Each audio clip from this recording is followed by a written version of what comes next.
Let me just get our team up here. We've got Simon Devereaux from Access VFX. Hello. We've got Ellen Walker from Rights Tech Women, Hello. and Amanda Sapp of Bread of Life. Hi, guys. Our third panel, How to Rise When You're Below the Line. And we're going to look at tech roles and craft. And, we always think of that diversity as, getting people on screen and getting people into those big sort of top power roles. When in fact, most of the work that happens in the industry is in craft and tech and making things and these sort of wide variety of skill sets that are required to run the industry. It's from catering to electricians. So maybe start off by, as we did before, just you guys introducing yourselves briefly. Simon, do you want to go first? Just tell us who you are in a couple sentences and what Access VFX is. Happy to. I'll be really quick. So, hi, I'm Simon Devereaux. I'm based over in London, but I run a global non-profit called Access VFX, which is a organisation owned kind of by industry, fully volunteer-led, made up of 75 visual effects animation and game studios. And its sole mission since day one, back in 2017, when we were formed, was to pursue inclusion, diversity, awareness and opportunity within those industries. And we really set it up when I used to work for a company called The Mill, which sadly closed its doors a few weeks ago.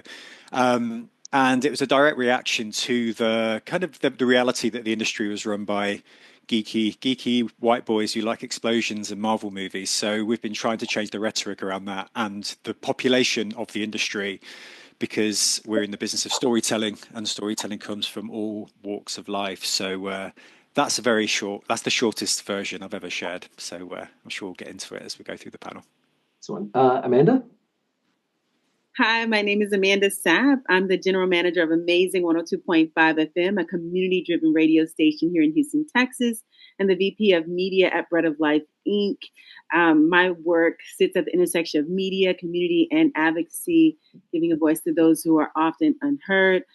Bread of Life, Inc. is a nonprofit that began 33 years ago by founders Rudy and Juanita Rasmus, serving hot meals to vulnerable populations of about 500 meals per day, and to where now we are serving about 3,000 people per month during our first and third Saturday distributions here at our nonprofit on campus. I'm excited to be a part of this discussion. Thank you so much for having me. Thanks, Amanda. Ellen? Hi, everybody. I'm Ellen Walker, and I'm in Geneva, Switzerland, and I'm the founder and executive director of a nonprofit association, which is called Rights Tech Women. And what we do is we give free trainings to girls and women, and we try to get more girls and women into STEM education and employment. And we do that in three ways. We do tech capacity building, working with partners, and we also do human rights education and training. And as well, we do some research. And I guess what we do differently is that we always do not only tech training, but we at the same time, we do that in every training. We also give a human rights training so that women learn not only some tech skills like coding and data science and different tools they can use in the workplace today, but they also learn about their human rights. And we reframe that learning itself as a part of your human rights to education and the human rights to equality. So we are in Switzerland, like I said, and so far we've done trainings in person here in Switzerland, and also in Czechia, as it's called now, and as well as so those have been like in-person trainings. And we also do online trainings working with partners like the UN's International Telecommunications Union.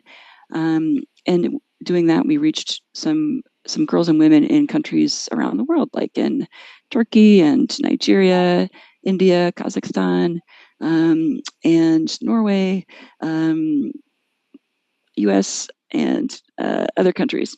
So that has been our exciting journey. We've been around for some years now, and it turns out this is a good thing to do because there's a lot to do, and things also changed meanwhile with the AI revolution, and now everyone's like, oh yeah, we need tech in the workplace, and we're like, yes, and women are already underrepresented in that. So this is what we do, and we really enjoy it. So we get to play with robots as well. That's kind of fun. Thank you. So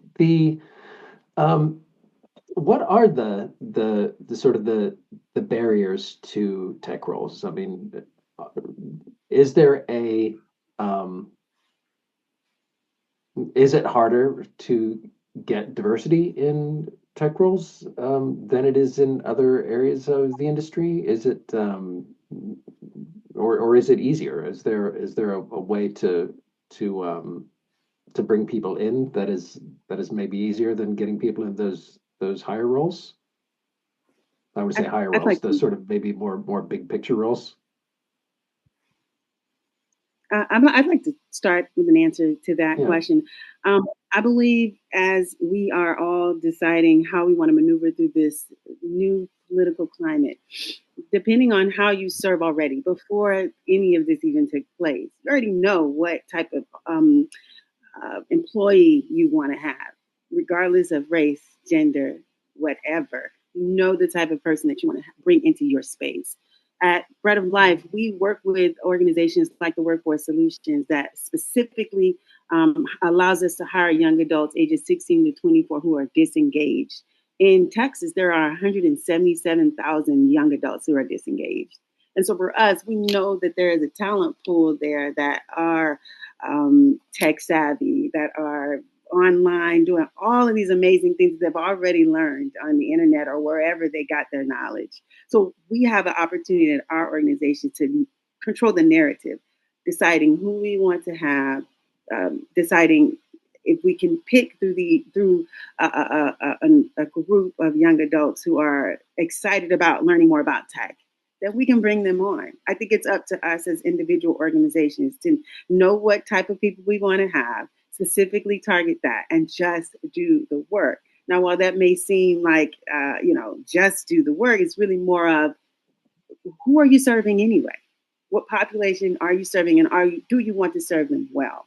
So that comes with training, like the young lady, lady that we have here with Rights Tech. That comes with the training that you get to do with these young adults, or that I get to do with our young adults here. So not only can we choose and get the right people that we want to have, whether they have that experience or not, but we can also get to train. So as a leader in our organization, for me specifically, yes, it's not. No, it's not harder. Yes, it is easier because we can control the narrative. We can get the right people that we want. We understand the target audience that we have here at Bread of Life, and we find the training to help them learn not only what they can through here, through our mentorship, but also connecting the dots with all of you who are on calls like this.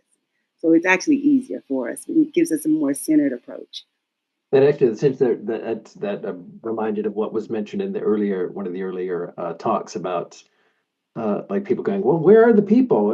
How do we get people in this? But there are these big chunks of resource out there, people that are just really just ready and waiting to go if you look in the right place. Waiting for someone to say, hey, can I come work for you? Can I come work with you? What can I learn from you? If we're open-minded to become mentors for people who we want to see be the change, then I think that gives us an opportunity to not consider what acronyms are out today, what words or what policies or whatever is set for us. And I feel like as leaders, we have that responsibility to be able to control the narrative, find those who do want to be where we are, and become the mentors and the change that we want to see. So Simon, you're with Access VFX. I mean, you'd think, well, it's VFX. Everybody wants to work at VFX and make cool spaceships and stuff, right? So there should be people banging down the doors from everywhere. But I mean, have you found that the case? Has it just been a narrow range of people? People don't know it exists. That's the challenge we have with a lot of people actually don't know what VFX means. We do in our industry. It comes back to kind of familiarity. So visual effects, which is anything that can't be shot, as most people I'm sure on this call know, isn't really part of the common vernacular in schools and colleges. And a lot of what we do with Access VFX is creating that awareness. And there's everybody on this call knows that within the equity, diversity, inclusion space, there is a lot of talk and not a huge amount of actually doing the work. And there's a lot of people, being spotlit. And I used to crudely talk about our work being centered around get shit done, which is we've got to have a hashtag like GSD. Anything we do has to have an output. There has to be something that we're actually doing about it. And one of the things that we've always done is connecting people as soon as they find out about us, because there's a lot of work we have to do through events and podcasting and our mentoring program, is to kind of spotlight careers through schools, outreach efforts, and then you get people hooked, and that's when the Pandora's box kind of effect happens. And then we're able to connect people to industry. So our mentoring program is a direct hotline to people working on the box, as we call it, on live shows, whether they're big movies, commercial spots, music videos, credit sequences, everywhere from behind the scenes in marketing, HR and finance, all the way through to creative directors, literally, with a megaphone telling people what to do on a set.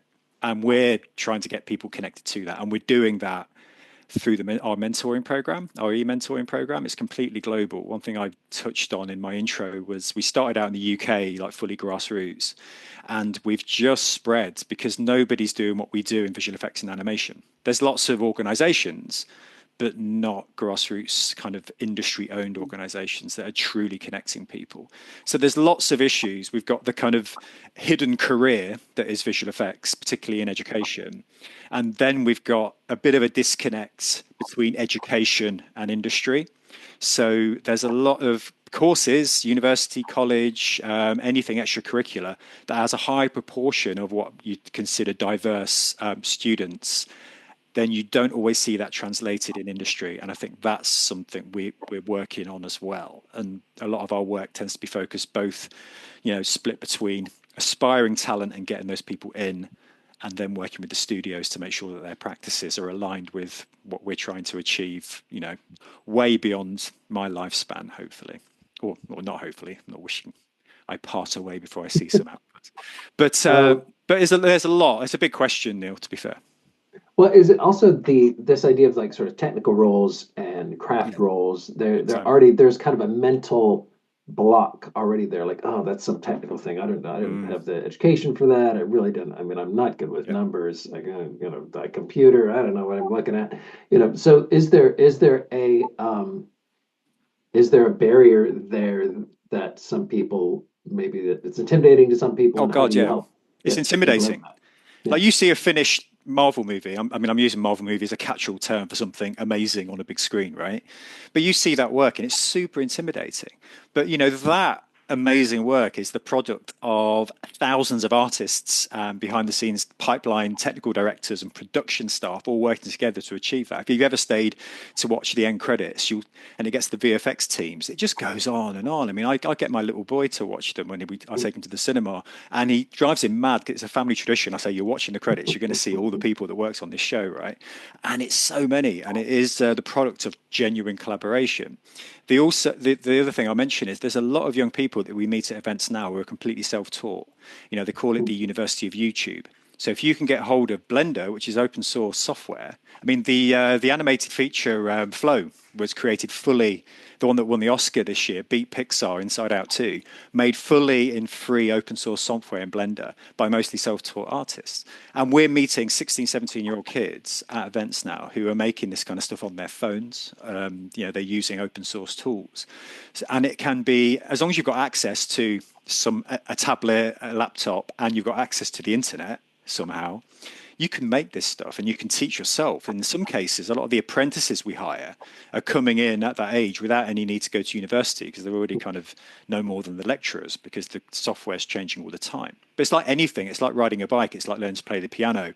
The tech can be taught. Actually, one of the biggest challenges we have with anyone coming to industry is teaching them the human skills, the collaboration skills, the feedback skills, the listening skills, making sure that your idea might not be the best one in the room at that given time. So there's a lot we're trying to crunch in there. But in terms of the tech skills, that can all be taught.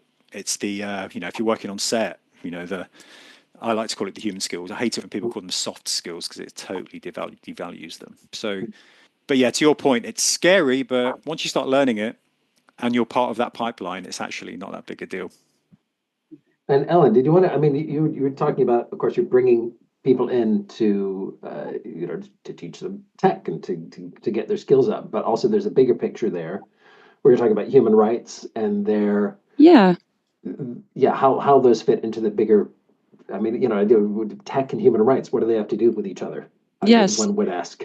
they have so much to do with each other. And before I go further, I would just want to say thank you to Amanda for calling me the young lady, because I am really not that young. But anyway, and it was really also amazing to hear about your work. And hopefully we can, with everybody in this whole event, we can find ways to connect with each other and support each other going forward. I think that would be really, really great. I am going to share a couple slides to set the record straight in a way, because there's a lot of misinformation out there right now about DEI and equity, especially. I don't know if you've heard different things out in the airwaves and, making it even into politics, but there's deliberate misinformation about what equity is. People are saying, things that are just clearly wrong.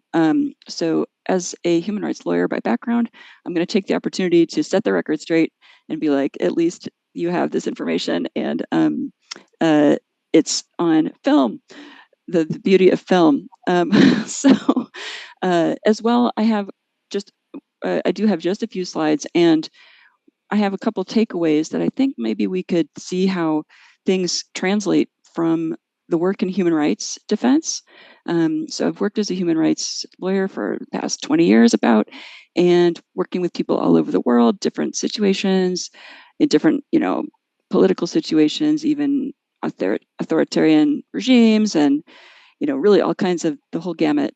I have a few takeaways of here are some places where it might be helpful to give oxygen to help decide where to put efforts when you are facing such pushback. So with that said, it sounds like I'm promising a lot here, but I just have a couple slides to share, and I'm going to do that. So here is, hopefully you can, let's see if you can see this. Is that sharing? No, not yet. Okay, there we go. It was kind of like flashing for a second. Okay, this should be. Yep, there you are. Okay, cool. So I think you might even see my screen sharing thing. That's okay. So I mentioned what we did already. The key concepts that I wanted to really touch on. Well, so this is about us. We do these tech trainings of human rights and tech both. I said that. You did talk about numbers. We do have big gaps in what women are choosing to study.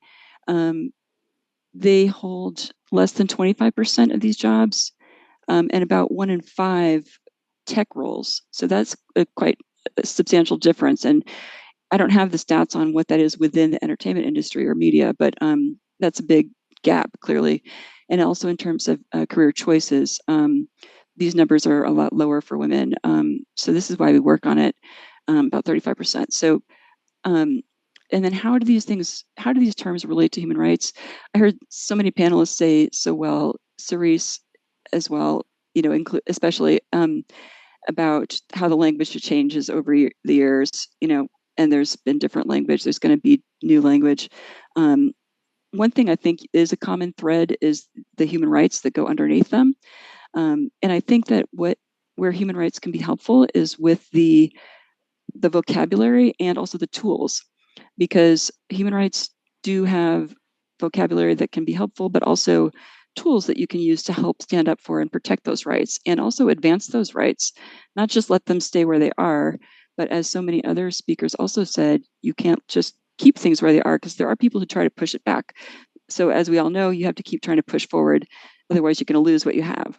So I think human rights have tools to help you keep advancing the rights and not just keep what you have, but figure out how to even get a better situation. So here, I won't go through all this. It's a lot of text, but human rights goes underneath, and there's a difference between equity and equality. And for those people out there who might see this later, who don't know, equality is this idea that people are equal, which gives you a similar outcome or treatment. Whereas equity it's like a measure you have to take in order to get there, in order to get a better equal outcome for people who might be starting from a different starting point because of discrimination.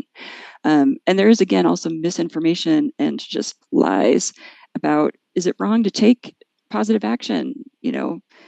No, it's not wrong. Under international human rights law, it's required. And why is that?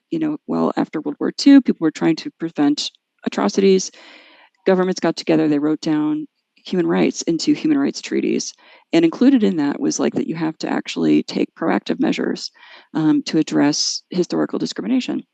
And this is how we prevent genocide, which Melanie spoke so well about. So human rights, people have them because you're human. Everybody has them. It's not a favor. And it is governments who have to deliver those. They're ultimately responsible. Of course, companies and individuals also play a big role. And where are they written down? They are written down in different places, in international texts like human rights treaties, declarations. At national level, you've got them all over the place, different national legislation, regulations, and at local level in local legislation, as well as in employers' policies. You have all the kinds of things like maternity leave, family leave, all these different things. They actually do touch on your different human rights, which are at the base of it. But you have to it's like, where's Waldo? You have to find where the human rights are written down in a way. A key point is that you can have the same right that's written down in multiple places. And it brings up the question, how and where can you enforce that right? And how do you do that? And so looking at this sector that we're talking about today, we want to look at what would be some of the key human rights that would be affected when we're talking about underrepresentation and the need to increase representation in media tech roles or other roles, like directing, in the boardroom, as other people mentioned. There are a lot of different rights. You've got the right to equality, the right to education, which includes tech skills. There is also a human right to human rights education. And that's where actually we have a big gap. That's where everyone's gone wrong, because we're in this situation that we are in now, for example, for the US, but also in many other countries where you have people being discriminated against and persecuted.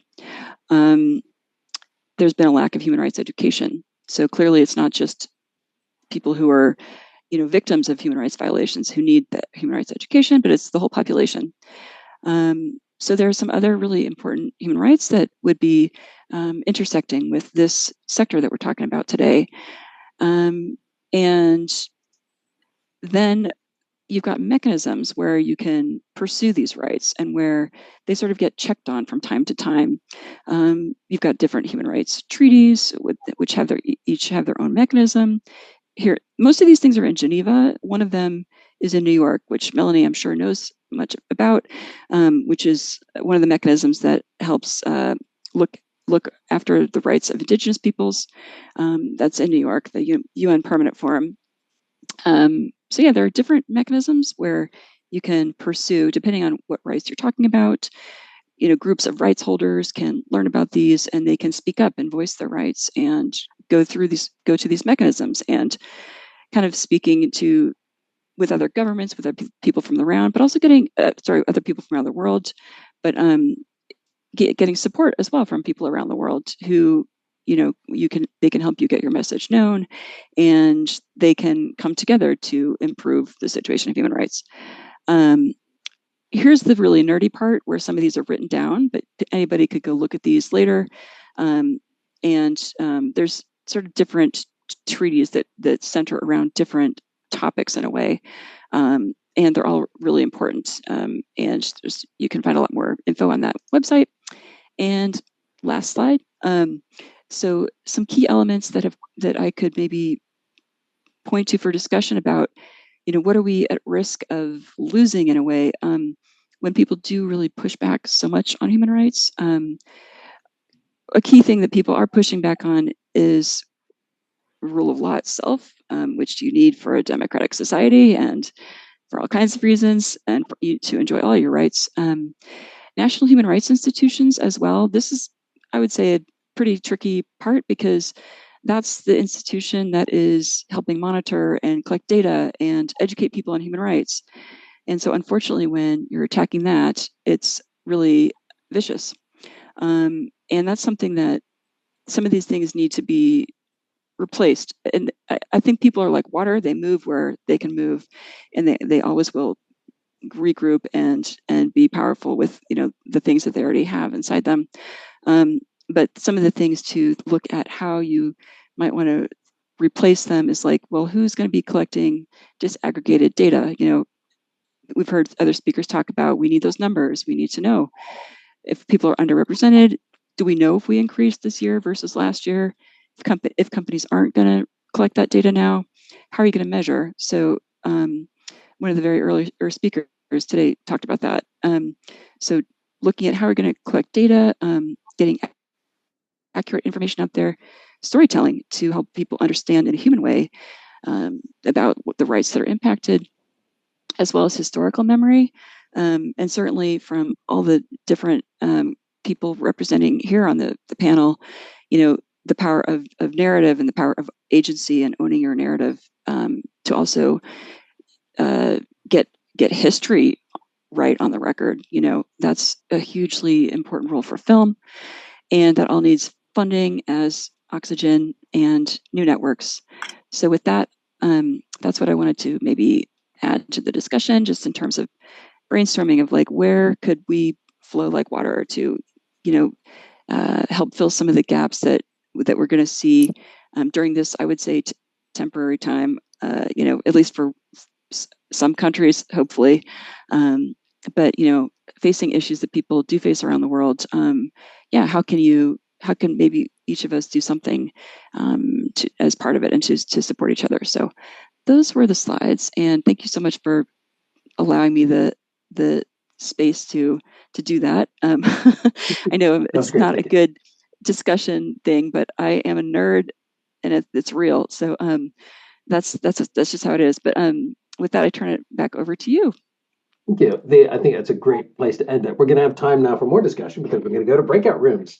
But I think that's a great way to actually wrap up in terms of, because we get very, very focused on sort of defending our little patch, and to sort of step back and go, oh, no, wait, actually, you have a right to this stuff, that you have rights, and that you have a right to, a right to education. You have a right to be treated like a human being. You have a right to certain things, that these are rights.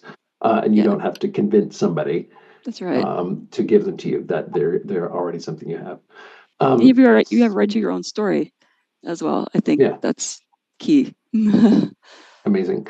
Okay, so we are going to wrap up this session. We are now going to go